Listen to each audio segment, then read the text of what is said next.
আসসালামু আলাইকুম। হাজির হয়ে গেলাম অসম্ভব মজাদার একটি রেসিপি নিয়ে। যে রেসিপি তৈরি করলে ভাতের চাল একটু বেশি পরিমাণে রান্না করতে হয়। আজকে তৈরি করব ডিম দিয়ে বেগুনের ভর্তা। আশা করছি আমার আজকের এই রেসিপিটি আপনাদের কাছে ভালো লাগবে। আমার রেসিপিটি যদি ভালো লাগে প্লিজ আমার চ্যানেলটি সাবস্ক্রাইব করে আমার পাশে থাকবেন। এখানে আমি গোল বেগুন নিয়েছি 4টা ছোট সাইজের। বেগুনগুলোকে আমি এরকম করে সবগুলো কেটে নিয়েছি। এখন আমি পরিমাণ মতো পানি দিয়ে চুলার আঁচটা ধরিয়ে আমি সবগুলোকে সিদ্ধ করে নিব। আমি চুলার আঁচটা বাড়িয়ে রেখেছি। সবগুলো বেগুন আমি 15 মিনিটের মতো সিদ্ধ করে নিয়েছি। এখন আমি চুলাটা বন্ধ করে আমি সবগুলো বেগুনের পানি ঝরিয়ে নিব, ঠান্ডা করে নিব। আমি বেগুনগুলা আমার ঠান্ডা হয়ে গেছে। এখন আমি বেগুনের উপরে যে খোসাটা থাকে ওগুলাকে আমি এরকম করে ফেলে দিব সবগুলো বেগুনের থেকে। সবগুলো বেগুনের আমি খোসা ফেলে দিয়েছি। এখন আমি হাত দিয়ে এভাবে চটকিয়ে ম্যাশ করে নিব। চুলাতে আমি একটা ফ্রাই প্যান বসিয়ে দিলাম, দিয়ে দিলাম আমি পরিমাণ মতো তেল গরম হয়ে গেছে। এখন আমি দিয়ে দিলাম পেঁয়াজ, কাঁচামরিচ কুচি। আমি কাঁচামরিচটা একটু বেশিই দিয়েছি।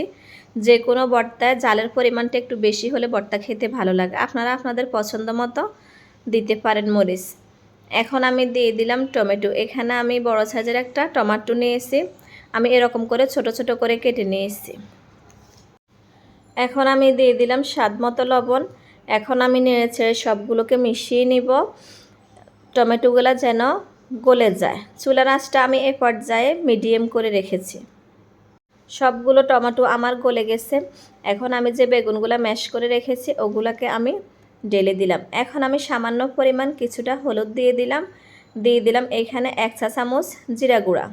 এখন সবগুলোকে আমি নেড়েচেড়ে মিশিয়ে নিব। সবগুলো আমার মিশিয়ে নেওয়া হয়ে গেছে। আমি এখন অনবরত নাড়তে থাকবো, আর কিছুটা পানি নাড়তে নাড়তে টেনে আসবে। আমার বেগুনের কোনো রকম পানি নেই, দেখেন তেলগুলো বের হয়ে গেছে। এখন আমি আবার নেড়েচেড়ে দিব সবগুলো। এ পর্যায়ে হয়ে আসলে এখন আমি দিয়ে দিলাম একটা ডিম।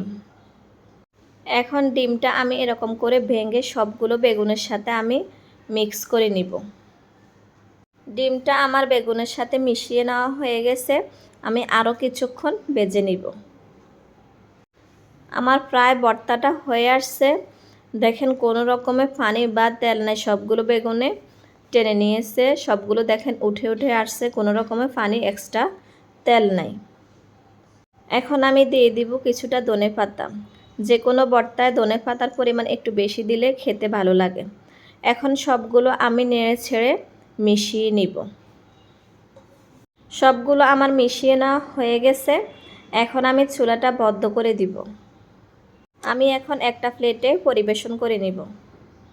তো হয়ে গেল আমার অসম্ভব মজাদার ডিম দিয়ে বেগুন ভর্তা। আশা করছি আপনাদের কাছে ভালো লাগবে। সবাই ভালো থাকবেন। আল্লাহ হাফেজ।